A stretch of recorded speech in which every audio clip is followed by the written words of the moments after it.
Barbara, not for her the carefree hours of happy play, nor the busy hours of work and study.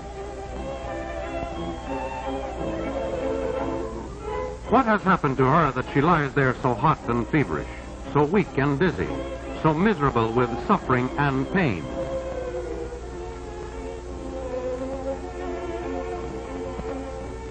Our body is just like a little country that has been invaded by an enemy army.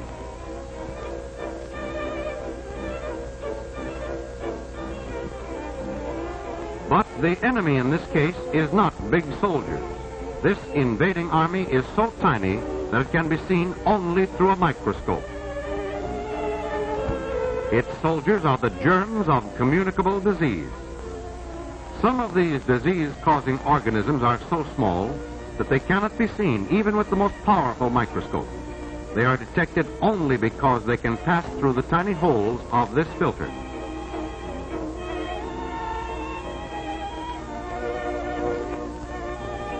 A communicable disease is one which can be caught from someone else. This means that the germs have to leave the body of a sick person and enter the body of one who is well. The usual gateway by which they enter is through the mouth or nose.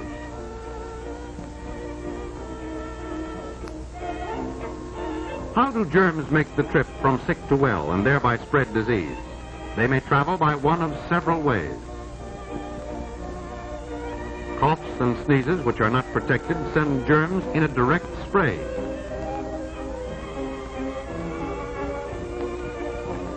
Kissing also gives germs a direct, short trip. The public drinking cup is a favorite means of travel. Water, as we find it in nature, may have harmful germs in it. If we drink such water without first boiling it, we are giving these germs a free ride into our bodies. Milk is the best food there is for us. But if it comes from unhealthy cows, in dirty surroundings, or is handled by people having a communicable disease, it can become a good conveyor of germs. Rats and some insects, particularly the fly, are of great help to germs of certain diseases by carrying them from filth to the food we eat.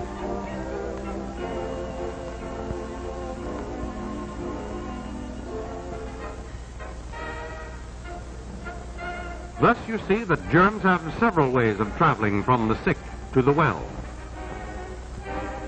As individuals and as a community, we can do many things to halt this movement of germs and prevent the spread of disease.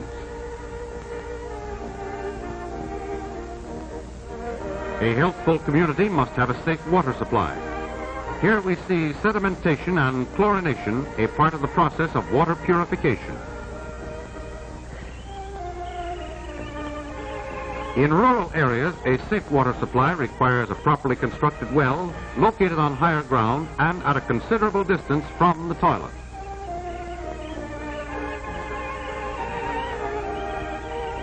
The purity of a city's water supply is further protected by the sanitary treatment of sewage. A series of processes renders the waste non-injurious to health. In rural areas, the problem of disposal of human waste can be solved by the building of a proper type septic tank.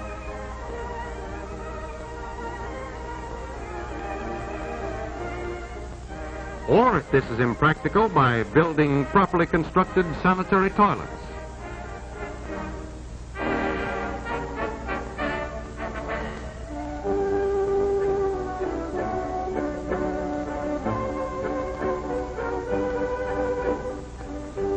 Care in all steps of handling milk will do much to reduce milk-borne diseases.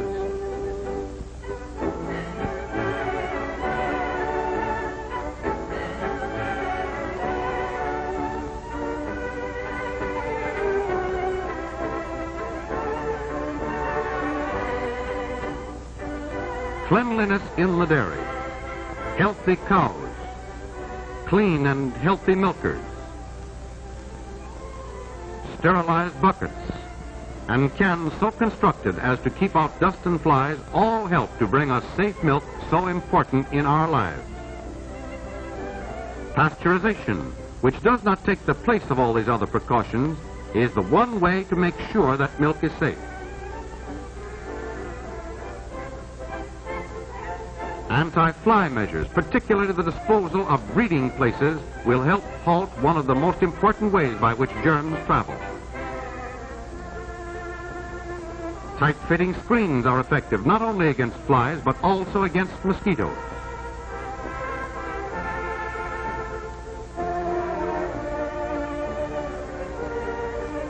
We can do much to prevent the spread of disease by keeping away from those who are sick.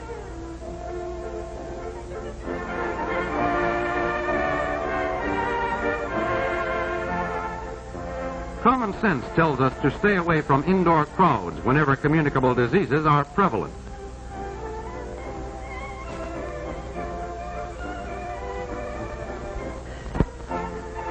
Always call the doctor early whenever a communicable disease is suspected. Early treatment may lessen the severity of the sickness and halt its further spread.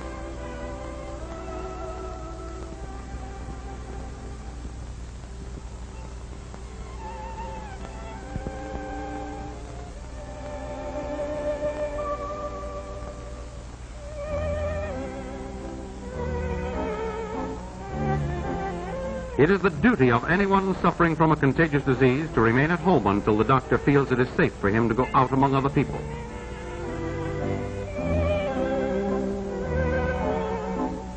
Some diseases, such as smallpox, diphtheria, and typhoid fever, could be wiped out entirely if each and every one of us took advantage of the time-proved protection offered by vaccination and preventive inoculation.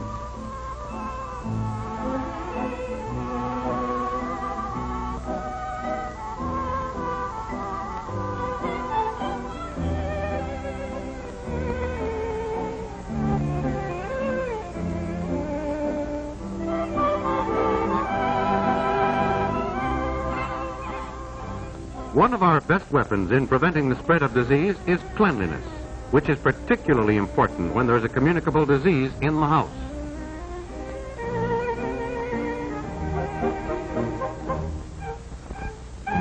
Certainly, cleanliness should be observed in all places where food is sold or served.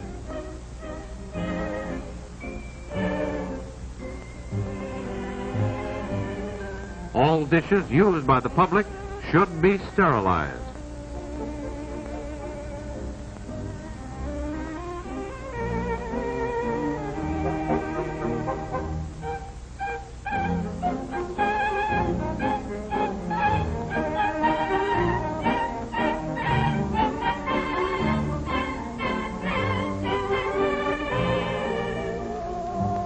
Our hands may pick up germs. The one act of washing the hands after going to the toilet and before eating is an invaluable health measure. The use of paper cups instead of common drinking glasses will help keep down the transmission of disease.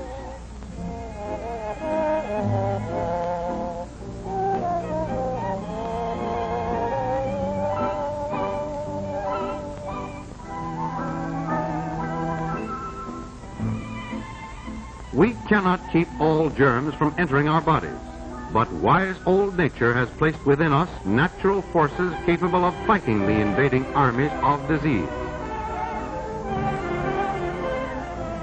The better the condition of our health, the stronger this last line of defense against the invader. Building up this resistance depends upon a well-balanced diet which satisfies all the food requirements of our body.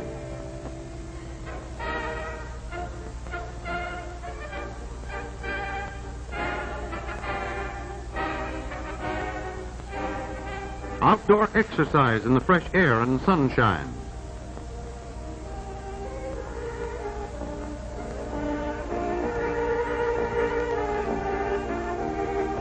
At least 6 glasses of water daily.